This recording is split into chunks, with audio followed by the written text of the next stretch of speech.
La solennité de l'Épiphanie est la célébration de la triple manifestation du Christ au monde.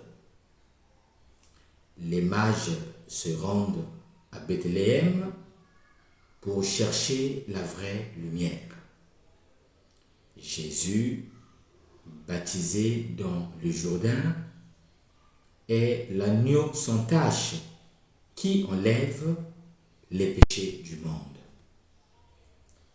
À Cana a lieu le premier miracle. C'est la fête de la révélation. La fête de la révélation au monde du Fils de Dieu. Cette année, cette solennité revêt une importance nouvelle, car c'est le jour de la clôture solennelle de l'année jubilaire de l'espérance. En annonçant la fermeture de la porte sainte, le pape François de vénérée mémoire avait formulé le souhait suivant: que la lumière de l'espérance chrétienne atteigne chaque personne comme message de l'amour de Dieu adressé à tous, et que l'Église soit le témoin fidèle de cette annonce dans toutes les parties du monde. Espèce non confondite, numéro 6. Nous concluons donc aujourd'hui avec l'Épiphanie, le jubilé de l'espérance.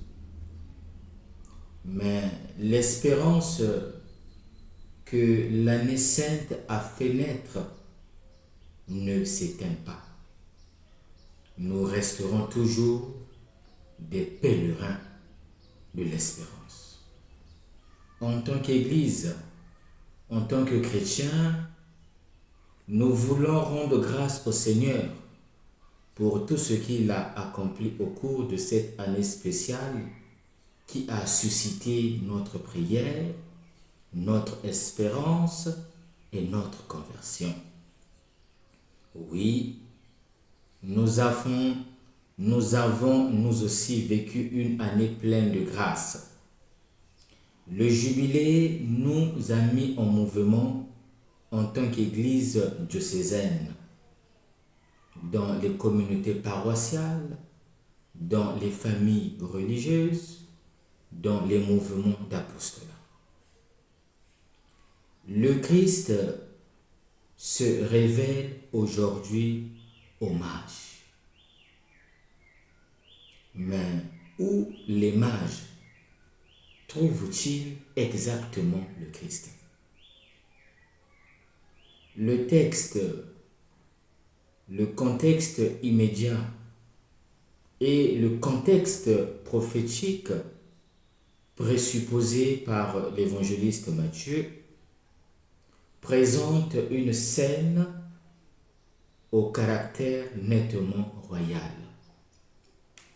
Royal est l'enfant, royal est la mère, royal est l'hommage des mages, royaux sont leurs dons.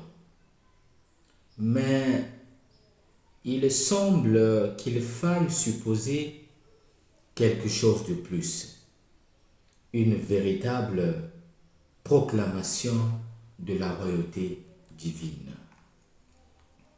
Mais où les mages trouvent-ils le Christ? Ils entrent dans une maison et voient l'enfant avec Marie, sa mère.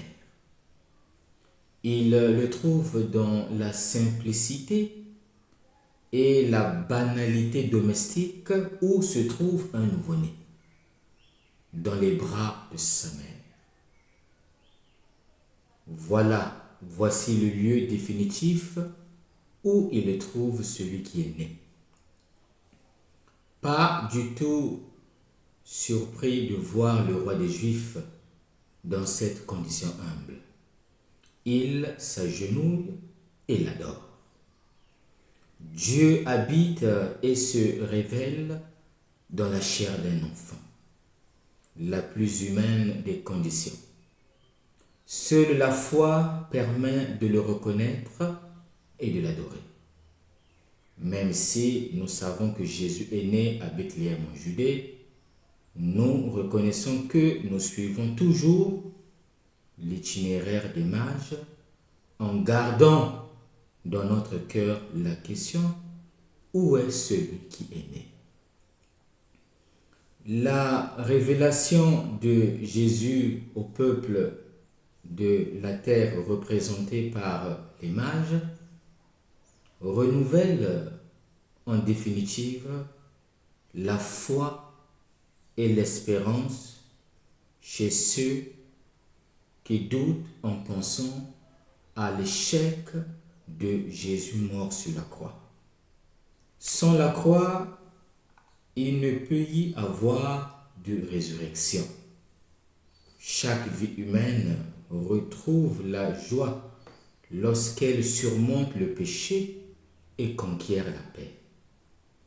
Le don de l'encens est également un lien fort entre l'épiphanie et la clôture du jubilé de l'espérance. L'encens des rois mages est le symbole des prières des saints qui montent vers Dieu le Père, le Fils et le Saint-Esprit, comme le raconte Saint Jean dans la vision de l'Apocalypse. L'encens était requis dans le temple de Jérusalem pour adorer et remercier la divinité et pour la sacralité du lieu. Il en va de même dans la liturgie solennelle de l'Eucharistie. Tout est encensé. L'Eucharistie, les images de la Vierge Marie, les images des saints, l'autel, le célébrant et l'assemblée, qui est sacré en tant que communauté royale, sacerdotale et prophétique en raison du baptême reçu. La vertu de l'espérance pendant l'année sainte a été un chemin de croissance spirituelle vers la sainteté chrétienne.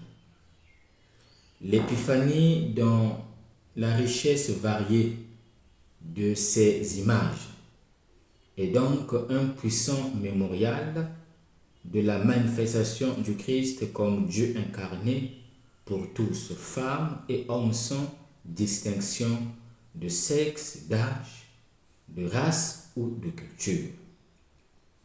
Cette fête célèbre la rencontre des peuples et des cultures et nous rappelle l'importance d'apprendre à distinguer ce qui est essentiel dans la foi de ce qui appartient inévitablement à la tradition culturelle. À une époque où l'Église elle-même s'est profondément engagée dans l'écoute et le dialogue entre nature et culture, l'épiphanie devient une occasion supplémentaire de réfléchir à ce tournant. Chacun de nous est comme les mages, appelés à se mettre en route avec la passion de la recherche, à apporter ses dons, petits ou grands, et à contribuer au projet universel de Dieu. Personne n'est exclu. Nous sommes tous invités à marcher ensemble vers cette lumière qui, comme l'étoile, continue de briller pour chaque peuple et chaque génération. Bonne fête de l'Épiphanie à tous.